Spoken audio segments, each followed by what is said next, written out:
Hi, everybody. Mrs. Kimball here. I'm super excited for this first concierge experience office hours call. Basically, what this is it's a little like office hours. I'm super excited had in college. For this first and I guess I can't have that open. Hang on. Sorry, I forgot my own voice.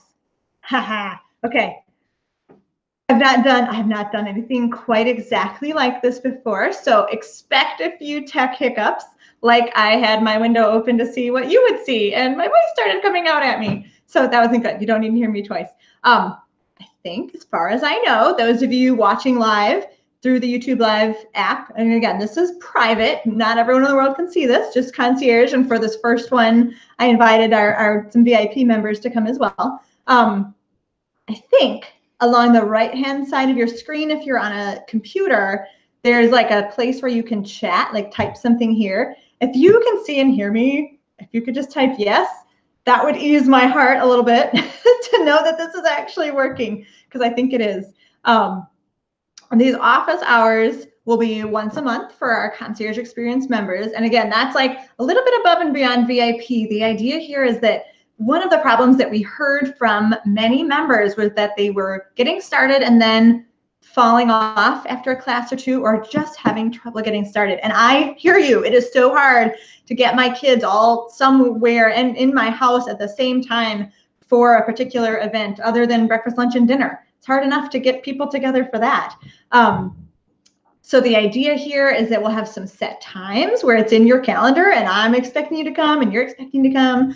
And so it just kind of gives you a little bit of structure. You get a little bit more help from me in the concierge experience and all this like question and answer time here today. So I don't see anyone typing in the chat. Oh my goodness, I hope you can hear me.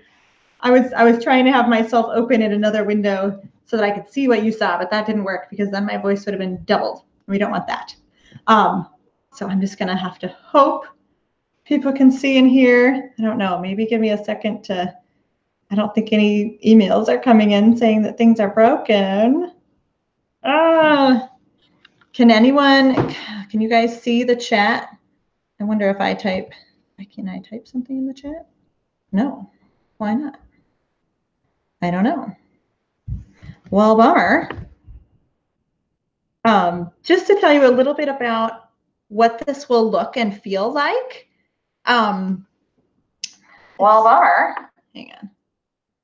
Okay, what this will look and feel like, and again, oh, it's working. Yes, we can hear you. But I didn't see that in my chat. Okay, thank you guys for typing that in. I just got to figure out where in the world I can see that from my live area. For some reason, it's not the actual chat.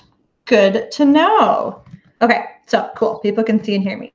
Excellent news. The way that the concierge office hours will be set up every time, once a month, is that for the first 15 minutes or so, I will re-teach a skill or two from the class. So it's kind of like a live rehash. You can have your kids here. By the way, if anyone has their kids here, let me know. Hi, kids. You can introduce yourselves. You can tell me what ages or grades your kids are. And that may change, if no one brought their kids, that may change the way I teach. Then I would teach to you guys, to the parents, as opposed to just demoing for the kids.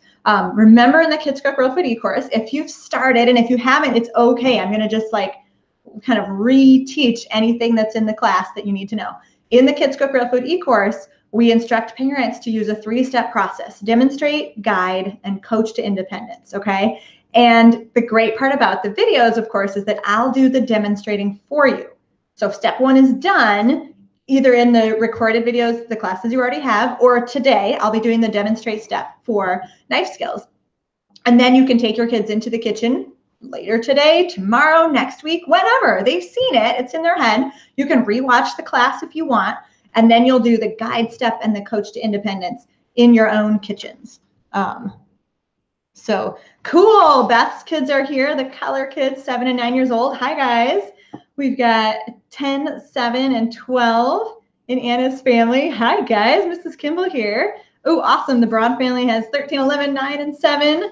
Woohoo, you guys are just all odd numbers, counting by 2s. We count by 3s in our family. My kids are like kind of here. So for the Q&A part, when we just move into questions in about 15 minutes, if kids or adults have any questions for my kids, we'll kind of ask those first, and I'll call them downstairs and let them know what's going on. So awesome, you guys. Thank you so much. Welcome. Thanks for being here. I am literally going to set a timer for 15 minutes so that I don't have to watch the clock. And then I'll turn the video, just kind of, if you get motion sickness, close your eyes, because there was no smooth way that I could figure out to change the camera angle other than to have you see like that awful twist. So I'll get the camera on my cutting board here next to my computer and teach our knife skills, our 3 ways to hold the food, 4 ways to move the knife. Is that how it is? Yeah, three ways to hold the food, 4 ways to move the knife. I'll show you the flashcards from the class and literally reteach, and then we'll have about 40 minutes for any questions you want to ask, whether it's about kids and cooking or just healthy food in general, your own routines in the kitchen. The world is your oyster. I know we've got at least one family here who even has like a homeschool, public school question. That's cool too. That's what I'm here for. Okay, so 15-minute timer. I might end before that, but I'm going to take no more than 15 minutes. Close your eyes if you don't want to see the shift. Okay.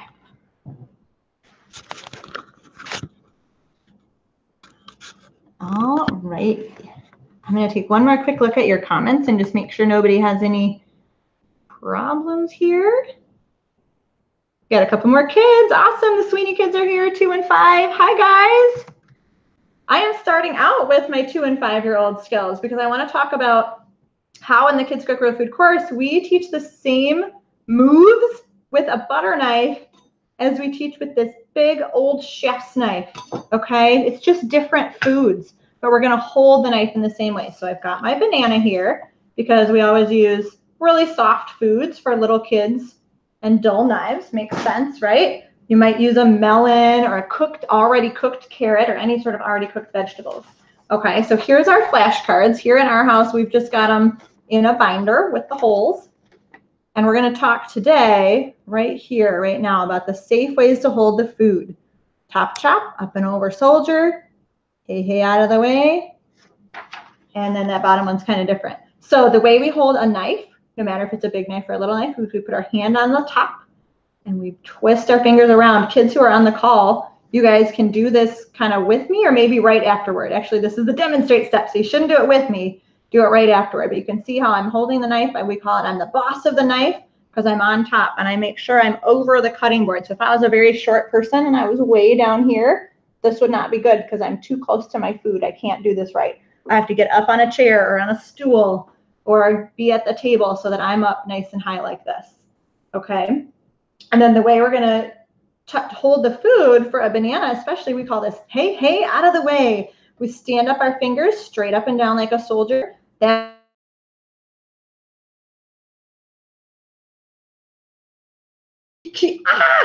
right? And we say, that's this finger saying, pick me, cut me off. Oh, no. We don't want to do that. No, pick me. So we stand our fingers always straight up and down like a soldier, and we put them far away, whether that's a banana or whether it's a cucumber or a carrot, right? All these kind of long things is where we use hey, hey, out of the way, and we keep our hands way on the other end. And then we talk about our cutting, right? So with a banana, a good cutting would probably be a tug-of-war pull, where you push down and you pull it through. That way you know you're getting all the way through the banana. But sometimes little kids will do this.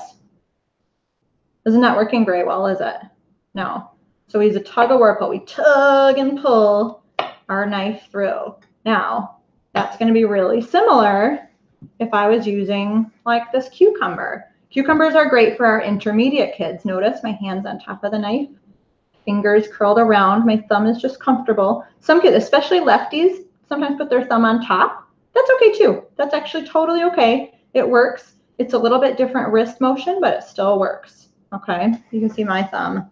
My thumb's just kind of straight. Same with a butter knife or a paring knife. And I'm going to use that tip of the knife down. That's something I have to remind my kids a lot because they'll do this sometimes.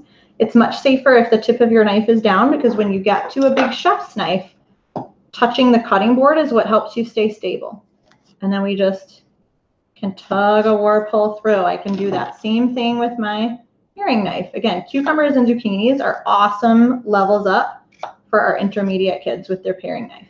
Oh, I just want to eat that. I always eat while I'm cutting. Do you guys do that too? I'm always like popping something in my mouth. Now that this cucumber is out here, let's talk about one we call top chop. Okay, and that's mostly for a big knife, sometimes a medium-sized knife. Top chop means you're just going to put your hand right on top of the knife. This is good for things that aren't very roly-poly. So I don't actually have anything, I don't have anything out right now that's awesome for top chop, but it's where I don't really know where to hold it safely. So I'm just going to put my hand right on top of the knife to keep everything stable and do top chop. So that you just see sometimes it depends kind of what you're cutting. So again, hey out of the way is way down at the end, fingers straight up and down like a soldier. Chop chop is on the top. And again, that can be, sometimes little kids use top chop on a banana too, just to kind of keep things stable. We always say knife down, food moves, or food moves, knife down, right? So whenever I move my food to another part of the cutting board, I put my knife down, and then you guys can't see my eyes, can you? The first part of that is knife moves, eyes down. So that means you can't tell because you can't see my eyes, but when my knife is moving, I'm looking down. I am not looking at the computer. I'm not looking at my mom. I'm not looking at my brother or sister. I'm looking at my food. If I do look up to talk to you guys, what did my knife stop doing? Stopped moving, right? And then when I move these bananas, I don't want to do this. I'm going to show you wrong. Don't do this, okay? I'm going to show you wrong. I'm moving my bananas, but what if this was a sharp knife and I bumped myself? Ow, that's not cool. So I'm going to set my knife down to move my bananas to another part of the cutting board, okay? So we call that knife moves, eyes down, food moves, knife down. And that, I think that's on a flashcard too. Yep, that's on a flashcard too. Again, these flashcards are the same exact ones. All these on this page are the same, beginner, intermediate, and advanced, because we teach the same ways to stir and the same ways to move a knife. I'm going to peek really quickly and see. No questions have come in. Okay.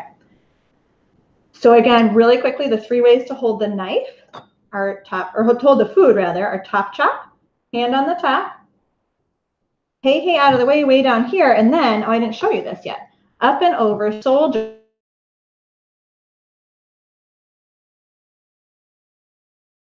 Or a strawberry, and it's kind of little. I'm going to use what I call up and over soldier. We see our fingers are still straight up and down like a soldier, and no matter what kind of knife I use, I drive that knife through the train tunnel. Choo-choo. I put my tip of the knife down, and it's usually tug-of-war pull with up and over soldier, because you got to pull right through, okay? Up and over soldier. Let me cut some carrot sticks real quick. So I'm going to move on to my big knife, because we have found in our family that a paring knife, although it's like almost sharp enough to do carrots, it's okay to do like carrot wheels, but really for carrot sticks, it's just not powerful enough.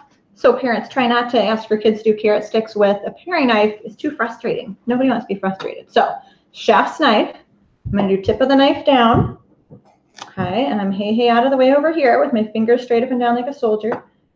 Twist my food around to get that end off. What am I going to do when I move the end to my trash? Food moves, knife down. There it goes. It's in the trash. Now, here's probably our most common way of using up and over soldier. Normally, I would face this toward my own belly, but I'm going to face it toward the computer so you can see it.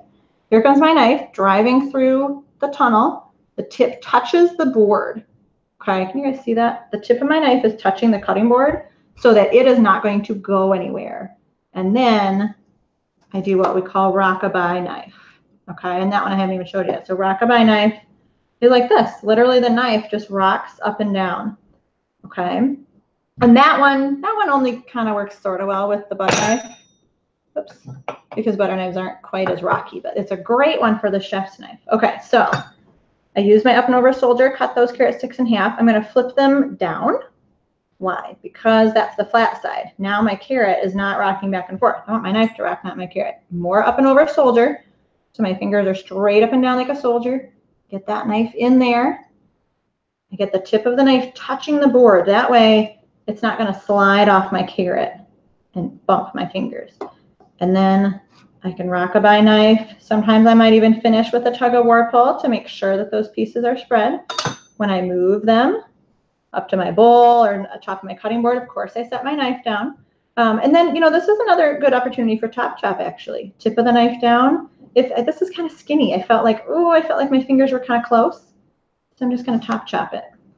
like that. Set my knife down, and I have these 2 carrot sticks. I just want to eat them, don't you? I always just want to eat while I'm cooking. Now, you know, this piece of the carrot, the other end, tip of the knife touches the board, up and over shoulder, really straight up and down. And I wiggle that knife in, rockabye knife, set it down to flip them flat. I might use top chop on this, or I might use up and over shoulder, because now it's like a little bit thicker. Now, I kind of like top chop, obviously. I'm switching it. But I like up and over shoulder to get it started. You can switch in and out. What I love about these phrases is that moms and dads can call across the room. Oh, honey, use top chop on that.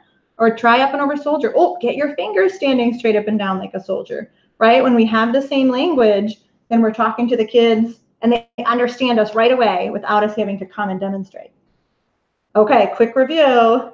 3 ways to hold the knife or hold the food. Top chop, where you don't touch the food. Up and over soldier. Little kids can do up and over soldier with a banana.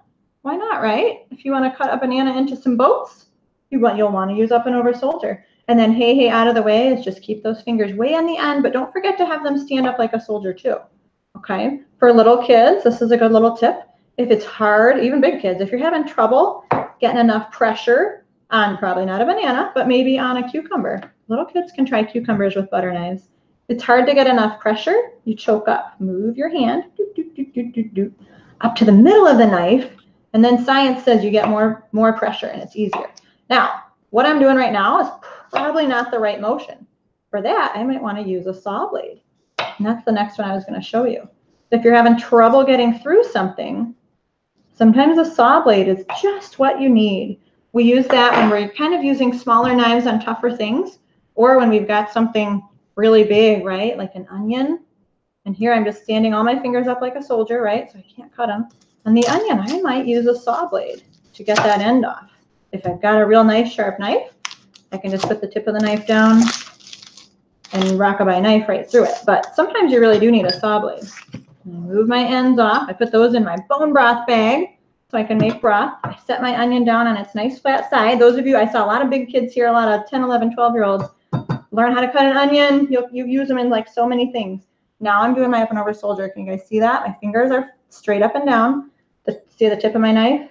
I'm trying to get to my cutting board as soon as I possibly.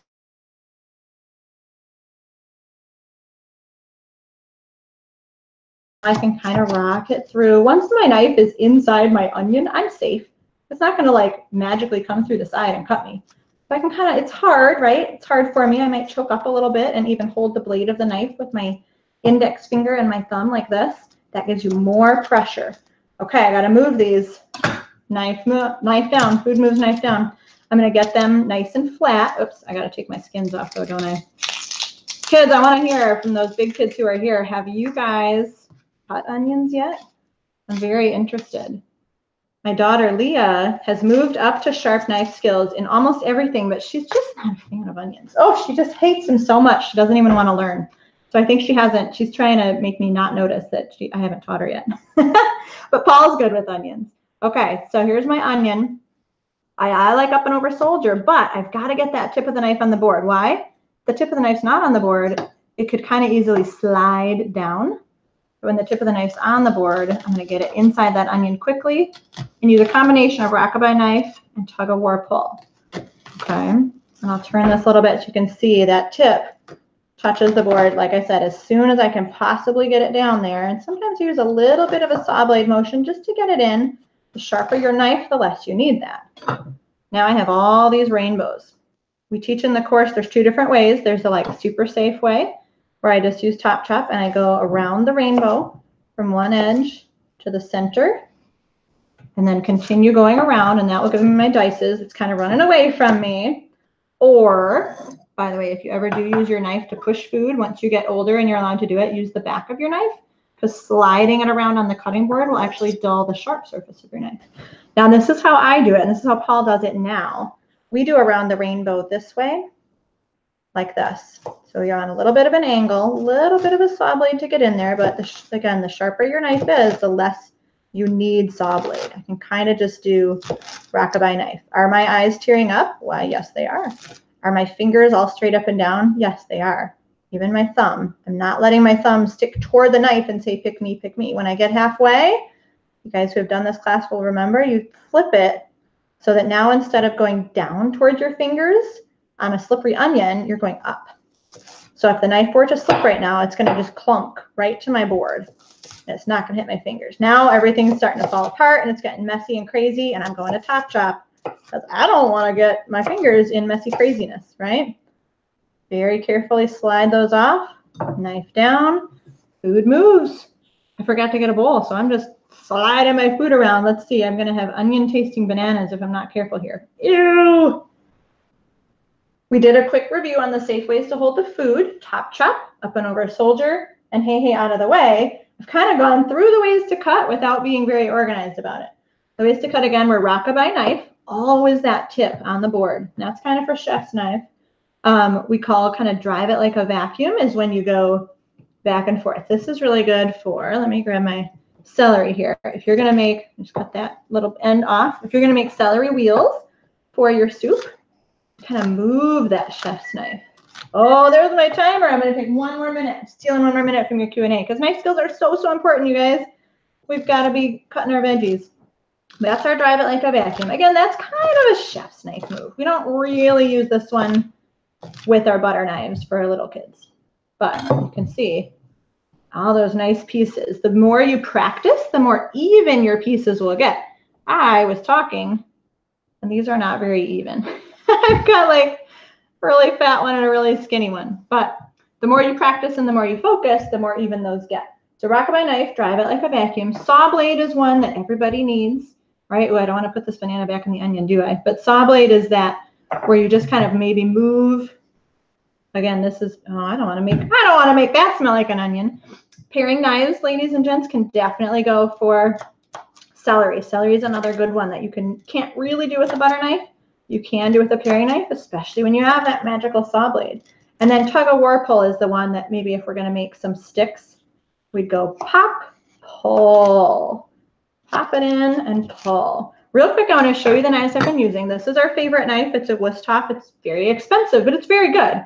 My son always steals it from me. And then this is just a little paring knife that I've had forever. I don't know if it's expensive or not. Real quickly, we have some new knives in our house that we love. I should have demonstrated with these. This is our Victorinox 4-inch paring knife. And it is cool, you guys, because you can use it as just like a paring knife, but it's also sharp enough, and it's 4 inches. Now this is 6 inches. See the difference? So 4 inches is like getting toward like a chef's knife. So if you've got a middle-aged kid, 6, 7, 8, 9, 10, and they're a little scared of the chef's knife, you can do an awful lot with this 4-inch Victorinox, okay? I just want to show you. You can cut the end of the carrot, no problem. Notice, I hope I'm doing it all right. Fingers straight up and down. We can actually use this one with a little bit of extra pressure to cut carrot sticks, which most paring knives, not so awesome. And then amazingly, I was amazed the first time I tried it. I remember my team said, I have small hands, and this is what I use as a chef's knife. I was super amazed to find that I could actually do the onions without much problem. So if you feel like you're ready for bigger foods and harder foods, but you're a little scared of a big chef's knife, this 4-inch Victorinox is perfect. This is in the Concierge package. We also have this in a package we call the curated toolkit or curated crate rather, and our Kickstart toolkit. So we've got a couple little packages of some of these knives that you can buy. The little 4-inch Victorinox is in our little package. And then we have, this is Victorinox's 5-inch chef's knife. Okay, so check this out. There's my 6-inch. And I don't recommend kids go any higher than 6-inch ever, but I have some longer ones. And then here's the 5-inch. So it's a little bit less powerful, but not much. It's really good. It's a really good knife. I just cheated, didn't I? Sometimes adults cheat, and we do move our food with our knives in our hands, don't we? But we know what we're doing, right? So when you're an adult, kids, you can make your own decision on food moves, knife down. You can see this knife is it's a really good knife. And we've been sharpening it regularly, but I've been super, super pleased with this Victorinox, which is why these are the two, both from Victorinox, that we offer, because A, they're super affordable. They're very sharp. They're very good knives. I think they were like number 2 behind the Wusthof, which is not affordable at all, in America's Test Kitchen or Consumer Report. I think America's Test Kitchen Best Knives. So we've tried these out. We love them. And we have them in either your concierge package if you're here as a concierge member, or there's other little packages you can get if you're here as a VIP member and you're kind of looking for a few little tools. Okay, going back to Mrs. Kimball. I don't know if can you see that my eyes are watering a little bit? Oh, those onions. Hang on, I gotta get everything. My hands are a little gooey. Okay, coming back. Now we have 35 minutes. I really wanted to show you those knives. We have 35 minutes to do some Q&A. Okay, onion eyes. You kids know our trick for not having onion eyes. I probably should have done it because my face wasn't on camera, but we have goggles in our knife drawer. We have some swim goggles and we just got some actual like onion goggles. I don't know that they're any better than the swim goggles though. Okay, so get the questions rolling in. You can put them in that chat on the right-hand side of your screen. If you're on mobile, I apologize. I'm not really sure where it is, but hopefully it's just down a little bit. Denise says, I keep using the wrong names for the motion and the 10-year-old corrects. Yeah, it happens, doesn't it? Our kids are always correcting us. And then Sonia has a great question. How often do you sharpen your knives? I don't sharpen them often enough, to be honest. I'm pretty sure they should be sharpened like every couple of days. Professional chefs sharpen them every time they use them. I'm getting better at that. And Paul's actually really good at like noticing that they need to be sharpened. Let me show you. We're testing out some sharpeners. We'll do a video for the Healthy Parenting Connector coming up here. Probably, gosh, I have a lot of videos already shot for that. So it might not be till end of summer or fall, but we'll demonstrate all these kid knives too, because I've got a couple more. True Chef, TRU Chef is a brand that's making just kids stuff. So this is their little paring knife. It's like 3.5-inch paring knife and a 4-inch chef knife. It's almost funny.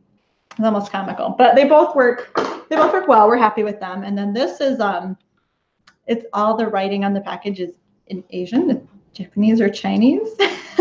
Oh, Japan. So it's literally made in Japan and it doesn't have the brand on it. I can't think of it off the top of my head, but it's on our resources page and it's really sharp. It's super thin. I really like this one a lot. So again, we'll do another video and kind of show my kids using all those, but let me grab some of our knife sharpeners here. Since we're in my kitchen, this is why we're here in my kitchen. This is the knife sharpener that you got in your concierge package because it's just the one that I've used my whole life and I find it really easy to use. Actually, knife sharpeners in general, they're just easy. I'm going to sharpen that knife I just showed you because it's dry. It doesn't have onions on it. But what you do with this is you put the knife upside down on your cutting board. So just imagine the cutting board's here. I don't want to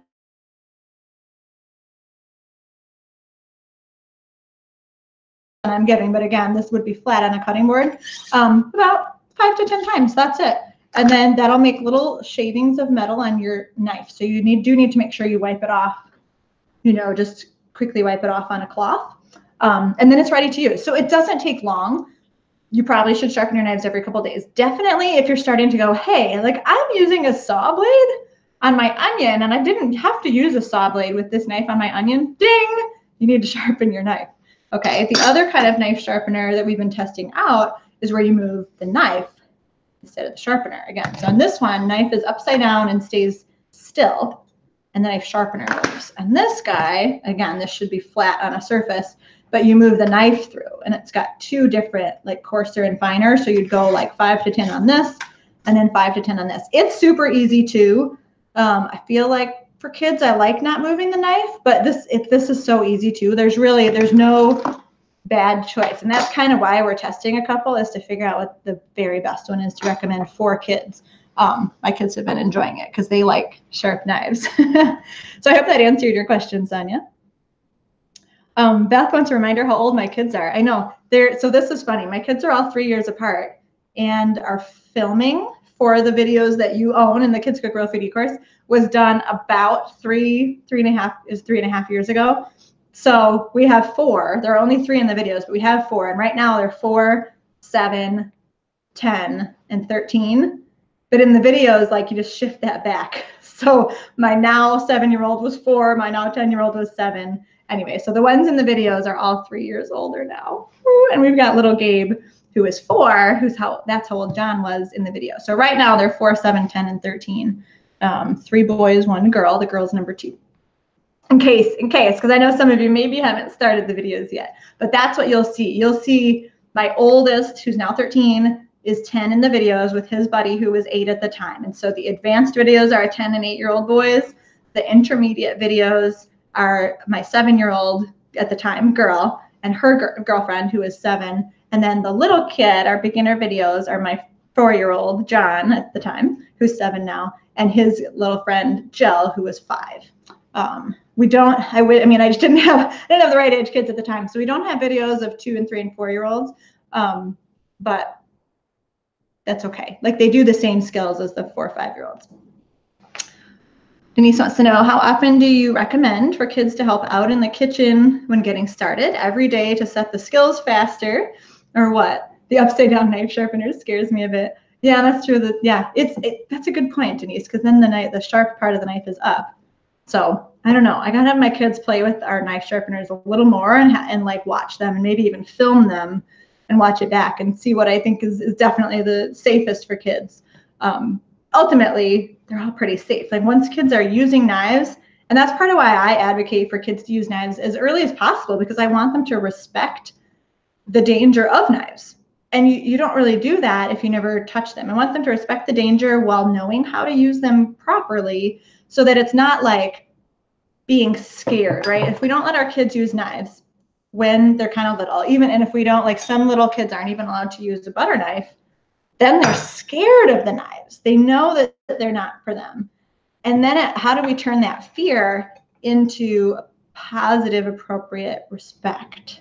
Does that make sense? So I'd rather have them respect knives and know how to use them throughout their life and just have to transition from a butter knife to a chef's knife. I have my kids show me that they can use this butter knife really safely and well, and then they can do the chef's knife. So I got off track. How often do you recommend for kids to help out in the kitchen when getting started? And you know what? I don't think there's a right answer for that. Obviously, the more the better. But if having them help out every day is stressing mom out, then that's not a positive situation for everyone, right? Those of you, especially if you're homeschooling and your kids are home all the time, I think you have a lot more flexibility. I would say when you teach a skill, try to have them do that skill in particular in the next 3 days, whether it's the very next day or somewhere kind of close, so that they can start to build that both mental memory of the terms and what we call things and that muscle memory in their hands, right? So as often as they possibly can is great. But definitely within the first 3 days of teaching a brand new skill, we want to get them working on it again. So like I was just working on Gabe, my 4-year-old, last week with measuring skills and no holes, no hills. And we just dabbled a little bit. And so I'm thinking, like tomorrow, Sunday, it's still a weekend.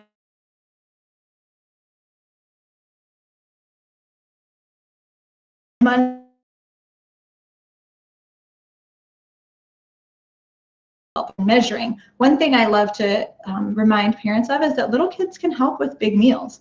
So if I'm doing a big pot of soup, can you see that in the background? I don't really know. We just had leftover soup here. And in this soup is turmeric, parsley, salt, pepper, and one other seasoning, I think. So all those things are dry seasonings that I had to measure with my teaspoons. If I'd been thinking about it, I made that Friday. I wasn't thinking about it. But if I'd been thinking about it, I could have gotten all those spices out, put them on the table, right, with a little bowl and the measuring spoons, and Gabe could have measured all the spices into a little bowl, and even one at a time. Like if I'm expecting that he might over measure a little bit, we could just do the salt. And then I can kind of eye it up and go, yeah, that looks, he probably did it right. Pour it in the soup pot, and then he can do the pepper one at a time. Or if we're pretty confident that he's going to do it well, put it all together. And then he's actually helped. And it doesn't take me as the mom really any more time, because I had to get all those seasonings out anyway. I would have measured them myself directly into the pot.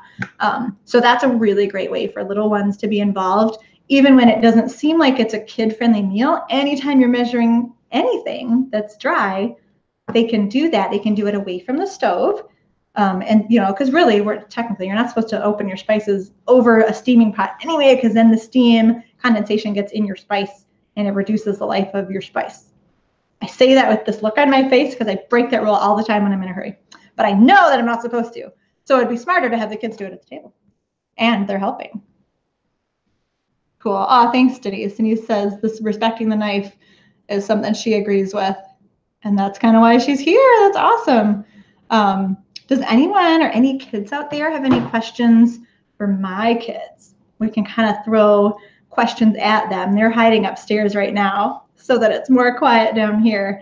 Because I wasn't sure, like with the videos that you own, the classwork was all recorded and edited. So we were able to take a really long time to film, what we show you in 5 minutes. So doing it live, I thought with the knives, I better do it myself. I mixed up onions and bananas enough on my own without getting my kids in here for the live. I did have a question come in and I thought she would be here. I'm trying to remember the first name. Was it Shannon? But there was a question about like homeschool versus public school and how we determine that. And I thought it would be even better to ask that here during office hours. Any of you moms who are on right now, if you have any tips or strategies that you've used to get the classes started, to keep the classes going, I would love it if you'd share those in the chat. And if you have chosen homeschool or chosen public school, but discerned homeschool or done a shift partway through, I think this mom would be really helped by your comments. I think she thought I homeschooled, and I don't. I never did, actually. My kids are all in public school, and they always have been. We have a really good school system. So kind of like she kind of wanted to know how we made the decision and to shift, but we never shifted. For me, my personality is like it's so perfectionist. And so like if there's something more to be done, I feel like I need to do it. So I always thought if I were to homeschool, even if I bought a curriculum, I would be constantly spending hours online finding different experiments and different activities and different worksheets. And I just thought it would like take my entire life, and I might not be as good of a mom because of it. And that was even before I was working online. Now that I'm kind of working and doing this job and, serving you guys, I really don't think I could do it. So we take our family time and we make sure that we talk together. And really dinner is the time when we most connect. I don't know if you guys saw, I have a TV spot that I did in the fall, in October, about supercharging your family dinners. So we talked about if you can find that time, first of all, try to find that time to sit together, because that's really powerful. And even science is saying and research is saying like how important it is to eat together as a family.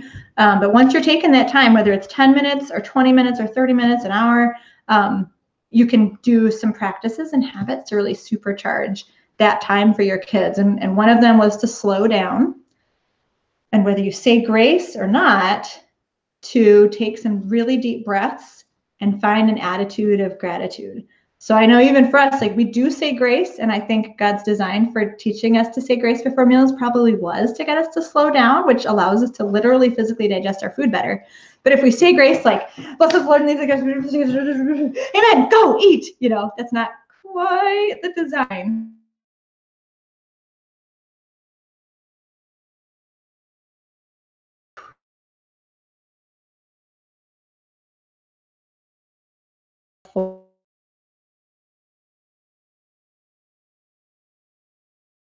Even doing that twice, you can feel the stress melting away, mom. So if you've never tried that, I highly recommend it, even if you feel especially if you feel a little rushed at dinner. That's a really good practice. What else did we talk about? Supercharging family dinners. I can't remember the middle one, but the last one was to encourage conversation about your day. And we use our 3 L's. When did you laugh today? How did you love someone else? And what did you learn? And we've been doing that about 6 months. That's been like an amazing transformation with the quality of our conversation at the table.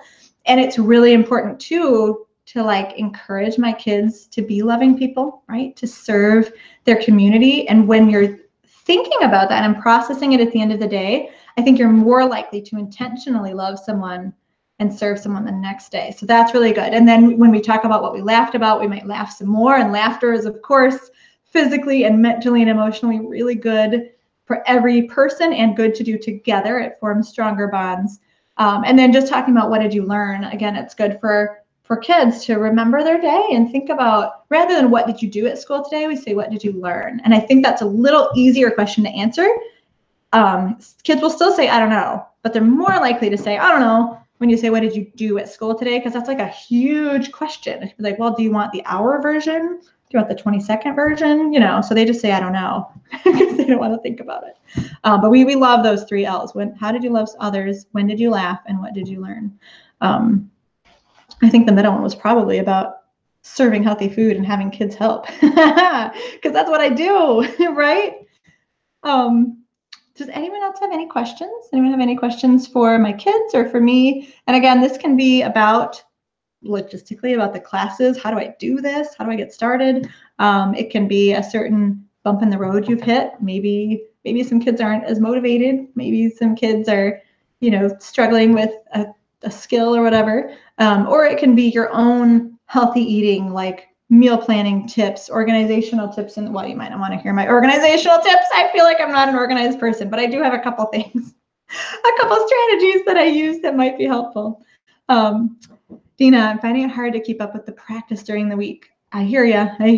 Have you any whole food recipe books or ideas to recommend for helping me keep the kids involved? I would say, and I'm guessing that dinner is a rushed time for everyone.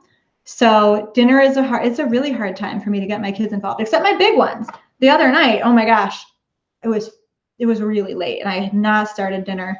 And my big kids kind of felt my stress, and Paul was so sweet. He's like, Mom, what can I do to help? So we had 3 of us in different parts of our kitchen, all with our chef's knives, cutting up stuff. We got that soup done so fast. I was like, praise be to God, that was a Christmas miracle. So when the kids are bigger, it's easier to have them help in some ways, but it's harder too because they're busy. They're doing homework. They're trying to be with friends. They might be practicing instruments. They're at practice. So I get it. Like, just that's the long part of my answer, but it is really hard to get people helping. I find that snack is a great time for them to practice some skills. So if you can, I mean, there's so many good recipe books. And I mean, there's so many recipes were integrated in the Kids Cook Real Food e-course. If you look at the end of any lesson, there will be like, here are some other recipes that will use these skills. So you can use that as a jumping off point. As far as knife skills, when you think about, you can cut bananas for a snack or cut apples or have them eat a snack and then prep some stuff for dinner before they play. I find that works much better than, hey, can you stop your play 10 minutes early or half an hour early and come help me? So I like to get kids to help like right after school. It takes a little planning, right? You might even have to write it down, what kids can do, what skills and when. But that's a great idea to have your kids do some stuff, even dinner prep right after snack or prepping their own snack. I wouldn't worry too much. I mean, first of all, don't stress about this. We do have 18 years, praise be to God, to parent these kids. So if you go through a week and they haven't practiced, for a week, or they haven't practiced every day that week, like you're not failing. You know what I'm saying? Like, the kids will have these skills and they will get more practice as long as we continue to try. So the trying will be successful.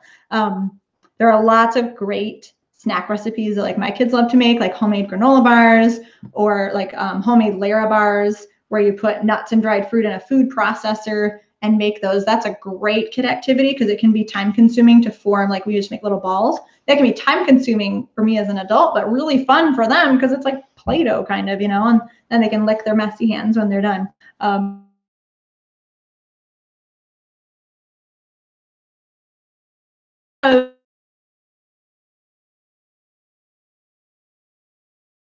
Those skills. I would think, and even if you want them to make sure they practice once a week, sometimes I throw reminders in my phone, like maybe every Saturday morning, I might have a reminder that pops up. If this was my goal, it would say at 9 a.m. Friday morning or Saturday morning, have your kids practice their new skill this week. And if it's like, no, well, now I have the 2 days of the weekend to that's turned on my brain a little bit to be more intentional. So I hope some of those help. Again, I don't really recommend a lot of recipe books just because there's so many good ones. Like, I don't even know where to start, but if you have particular recipe types you want, I might have a recommendation. Maggie has some advice for the mom with the homeschool question. Oh, there's a Facebook group, Working Homeschool Mom Club. That's awesome. Thank you, Maggie. Like now I'll be able to create a response for this reader in email. What is your go-to breakfast? We're a little boring with breakfast. Oatmeal and eggs are the go-tos. Eggs sometimes have vegetables mixed in. My kids get a little picky on that. I'm not supposed to use the word picky, but they're not here. So it's true. They get a little picky on veggies in their eggs. But for the adults, we load up our eggs with veggies and sometimes a little leftover meat or a little sausage or something. We do oatmeal a lot. Sometimes my Instant Pot makes it for me while I'm sleeping with steel cutouts.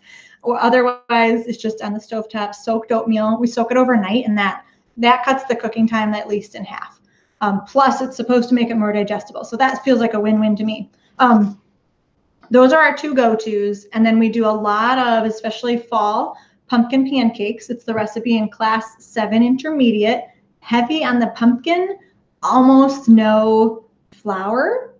And you can do grain-free flours if you're grain-free or paleo. So it's totally our favorite recipe because it's even a little bit sweet because of either like it's a pumpkin or butternut squash or sweet potato. They're all interchangeable. But that makes it a little bit sweet, so you even need less maple syrup.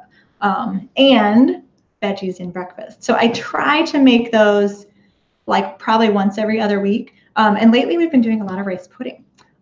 We have rice as a side a lot with dinner, and I'll make like a triple what we need. Right now it's Michigan, it's cold. My entire garage is like a refrigerator, which I love. So I take the whole Instant Pot, set it in my garage, and then in the morning I bring it back in, kind of chop up the rice because it's hard now, and cover it with milk and turn the Instant Pot on saute. And that like kind of soaks up the milk and makes it puddingy. And I don't even measure. I throw in either vanilla or almond extract, big old chunks of butter, and some either honey or maple syrup, just like as little as I can, and have it still taste good. And then the kids add milk to cool it down on top, and cinnamon. So that they love. They love that. My little Gabe, he's 4. He's like, can we have rice pudding? I'm like, I don't have any. he thinks I can like magically pull stuff out of the fridge and everything's always in there. Not always in there, but we have been doing kind of rice pudding a lot, and that's good. There's some healthy fats, and there's the protein from the milk. And I want to show you guys my rice because there's white rice or brown rice. White rice is going to be a little higher carb. Brown rice still high carb, but it's got a little bit of at least protein and fiber. But this is even better. Watch this. I'll be right back. You're probably getting blinded by the light right now. Okay, I had to spin my Lazy Susan, so it took a second. This is black rice. Make sure you can see that. It is the funniest stuff. I believe it's called black japonica rice. And rather than being like technically in the grain family, it's technically in the seed family. So it's a lot lower in carbs, because although I want my kids to have some carbs for energy generally in the morning, I don't want them to have a lot of carbs without fat and fiber to slow down that absorption, or else they're going to have a lot of energy and then no energy and be way too hungry mid-morning. This is the funniest stuff. I mean, it's black, so it looks funny when, I want to try to not get that on my keyboard. When we eat it as rice and my kids drop it on the floor, it honestly looks like little mouse turds. When I notice it the next morning, I'm like, oh yeah, we had rice. So it's kind of funny. I don't usually serve it when we have company because it freaks people out as rice, but it's really pretty as rice pudding because once you mix the milk in, it looks purple.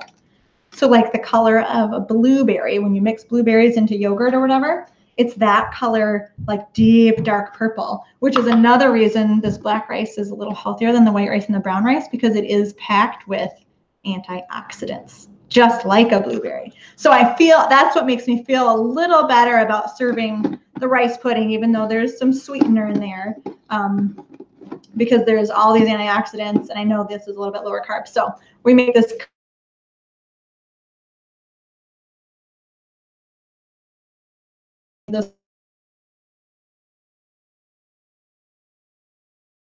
and stir it in and let it melt. Oh, I did get a piece of rice on my keyboard. Don't get in the middle. I got it. Okay, cool.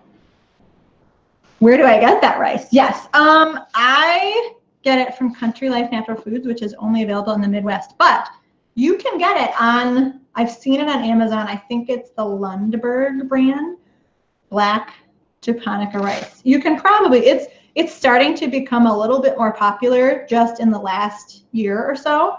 So you'll probably start seeing it even in big box stores. Did I see it in Costco? I think my Costco had it for a while. You know how Costco will get awesome stuff and then they'll get rid of them? Drives me nuts. Costco had it for a while. But yeah, I used it in like 1 pound bags for a while, and then I went and got my big 25-pound bag now. So fun. And again, makes me feel better about having the rice. Well, we have 10 minutes left, but now I don't know if I'm seeing any more questions. I'm gonna eat one of these cucumbers while I wait. Do I have any other tips? I showed you all the knives. As you're getting going, I know one mom said she always forgets the terms. Sometimes I do too. I hear ya. So I would say definitely, like, even if you don't print out anything else, I would spend a moment to print out the flashcards. There's only like 3 pieces of paper per level, beginner, intermediate, and advanced. And you can stick them in, you know, just a folder maybe. Or like we have a binder with this in the back. Our flashcards are in the back. And then as we print out recipes that the kids like to make, we put them in there. And that's been really nice because my 10 and 13-year-old do have to make dinner once a week. Every other week it's pizza, same homemade pizza recipe, so they don't have to think. The in-between weeks this year, I'm challenging them to plan their own dinners. So they do have to think. They tend to kind of stick in ruts and make the same thing a lot, which is fine. I'm not gonna, I mean, eventually I'll push them out of that rut, but it's not a huge deal now. But they like being able to pull out that binder and be like, here are some things we have made before. It's a little more comfortable than making something new. But I'm kind of, it's, you know, it's good in the midwinter when they have a little more time in their day. I think I'm going to start challenging them to look through some cookbooks or get on Pinterest and like try something that I've never even made. And that'll be really interesting to me to like watch how they do. I would, if I'm smart about it, if I remember, we'll sit down the day before and just talk through the recipe. Because I think it's important for kids to kind of visualize what they need to do and even start thinking about how long it might take and work backward from when dinner needs to be to when they need to start. That's all really good strategies for helping kids kind of plan ahead to make their meal. So when it's a recipe they've never made, that's particularly important. And that's what I'll do that. Oh, Denise is thinking the Whole Foods bulk bins might have this kind of rice. That's cool. We don't have a Whole Foods, sadly, anywhere near us. And Dina wants to know if I meal plan when I'm smart. Yes, I've fallen off the meal planning wagon big time lately. So of course the flip of the calendar is a great time to reinstate old good habits, right? So I have been good at meal planning the last 2 weeks, and oh, what a relief. Like when I start going through my week, I'm like, thank you, Sunday night, Katie. You were so smart this time. Whereas usually I'm like, oh, darn that Sunday night, Katie, who was too lazy to meal plan. Oh, it's not there. I had to move. Sometimes, usually I have a notebook in the kitchen taking up space where probably paper shouldn't be, but I just use it so often, like a bullet journal to-do list as well as my meal plan. I just write it out. I don't use anything special. But I just think about when I meal plan, and I used to use a kind of more of a special piece of paper that I would print out every week that I had created, and I wrote like, you know, diversify, and I would have a list of like beef, chicken, pork, beans, you know, meatless or whatever, like kind of different protein sources, because I wanted to look at my week and say, okay, I'm going to try not to use beef more than twice. I'm going to try not to use chicken more than twice. I'm going to try to diversify my week, you know, have a meatless meal, make sure I get soup. Yeah, broth used to be on my list. You know, just making sure I get some broth in there, whether it's cooking rice in broth in the summer or having some soup or chili in the winter, just because I know broth is so healthy and good for our gut lining, good for our hair, skin, and nails. It's actually National Bone Broth Day. Happy National Bone Broth Day, everyone. Aren't you excited now? So when I do meal plan, I think about a couple things. I think about what's happening that day as far as how much time I will have to cook, right?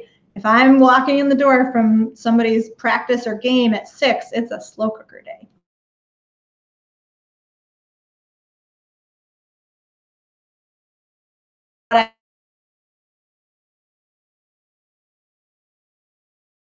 On the top of my note.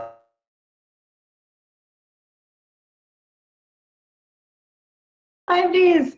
Or I have a half of a can of tomato paste, or a half of a tub of cottage cheese from like a lasagna, that kind of thing. I love it. Sonia feels compelled to make soup. That's funny. So I'll write those things down, and then when I'm meal planning, I can make sure I use them. That's just a little gift to myself.